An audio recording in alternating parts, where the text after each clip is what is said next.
My car sputtered its last cough and died. Just my luck. I was stranded in a town called Redfall. At first glance it seemed ordinary enough, with a quaint town square and a welcoming sign.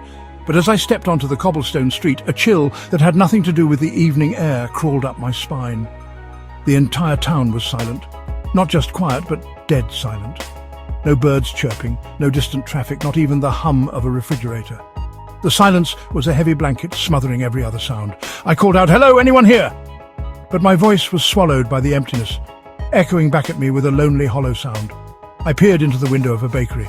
Trays of pastries sat on the counter, untouched. A half-poured cup of coffee rested next to a cash register, its contents dark and stale. But that wasn't what made my heart hammer against my ribs. A dark, crimson stain splattered across the floor, looking disturbingly fresh. It trailed from behind the counter and disappeared out the back door. I backed away, my breath catching in my throat. I tried the door to a clothing store next. It creaked open, revealing a similar scene. Mannequins were toppled over, and racks of clothes were strewn across the floor, all marked with the same gruesome red handprints and splatters. It was as if everyone had vanished in the middle of a perfectly normal day. The shopping mall at the edge of the square was my next stop, its glass doors eerily ajar. I thought maybe I'd find a working phone or some sign of life inside. The place was a tomb. The vast open space amplified the silence, making my own footsteps sound like gunshots. Escalators stood still, frozen mid-climb. Kiosks were abandoned, their merchandise collecting a thick layer of dust. But everywhere I looked, there was blood. It stained the pristine white tiles, smeared across the glass storefronts, and pooled in dark, sticky puddles near the silent water fountain.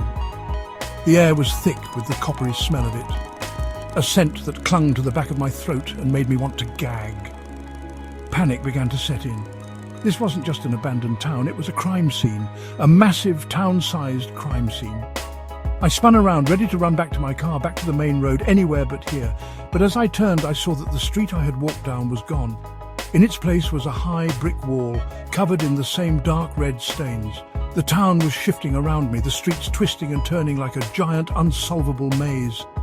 I wasn't just stranded, I was trapped. The town of Redfall had me, and it wasn't planning on letting me go. As I stumbled backward from the newly formed wall, my eyes darted around, searching for any way out. That's when I noticed them.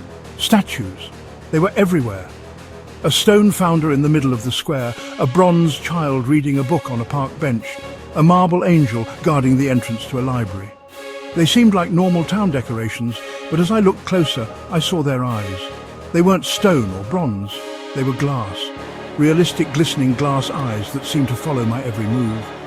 I could feel their cold, unblinking gaze on me, watching, waiting. I shuddered and hurried on, the feeling of being watched prickling the back of my neck. The deeper I went into the maze of Redfall's streets, the more gruesome the sights became. I had to step over the lifeless forms of people who hadn't been as lucky as me. They lay in alleyways and on shop floors, their faces frozen in masks of pure terror. It was clear they hadn't died peacefully. Near one body, I saw a thin, almost invisible tripwire stretched across the path. My foot was inches from it. I froze, my blood turning to ice. Following the wire with my eyes, I saw it was connected to a heavy crate balanced precariously on a rooftop above. One wrong step, and I would have joined the silent residents of this town. The traps were as varied as they were deadly. Pressure plates hidden under loose cobblestones, swinging blades that shot out from walls, and pits that opened up into darkness with no warning. Every corner I turned presented a new, horrifying challenge. I learned quickly to test the ground before I stepped, to check the walls before I passed, to look up, down and all around. The town was playing a sick game with me, and I was the unwilling contestant. The glass-eyed statues were the audience, their silent judgment following me through the bloody labyrinth. I felt like a rat, and the entire town was the trap. The psychological toll was just as bad as the physical danger. Whispers seemed to slither from the shadows, formless and chilling. Were they real, or was my mind just cracking under the strain? I saw movement in my peripheral vision, but when I turned, there was nothing there but more blood-stained walls and watching statues. The bodies were a constant grim reminder of the price of failure. Each one was a story that ended in tragedy, a warning to anyone who dared to navigate the bloody maze of Redfall. I was alone, hunted and terrified, with only my wits to keep me from becoming another permanent resident. Survival in Redfall wasn't just about avoiding traps. It became clear that the maze had a twisted logic. In the town library, I found a journal left open on a desk. Its pages were stained, but the frantic handwriting was still legible. It spoke of a crimson curse and a game master who had remade the town into his personal blood-soaked playground. According to the journal, the only way to navigate the maze was to solve the puzzles left behind. Each puzzle, the writer claimed, was a key. A key that would not only open the next path, but also reveal a piece of the town's horrifying history. The first puzzle was right in front of me. A series of books pulled out on a shelf, their spines marked with strange symbols. The symbols on the books corresponded to markings I had seen on a plaque beneath the founder's statue in the square. I raced back, my heart pounding with a sliver of hope. The glass eyes of the statue seemed to bore into me as I matched the symbols. When I pressed the plaque's markings in the correct order, I heard a loud grinding sound. A section of the wall behind the statue slid open, revealing a new, previously hidden street. This was it. This was how I could move forward. The escape wasn't about running, it was about thinking. I had to outsmart the maze to understand the mind of the twisted game master who had created it. Each new area presented a more complex puzzle, and each solution uncovered another dark secret about Redfall. I learned that the town's founder, the man immortalized in stone, had made a pact with some dark entity centuries ago. He had promised the town prosperity in exchange for a terrible price. Every generation, the town had to offer a sacrifice to appease the entity. But one generation refused. They broke the pact.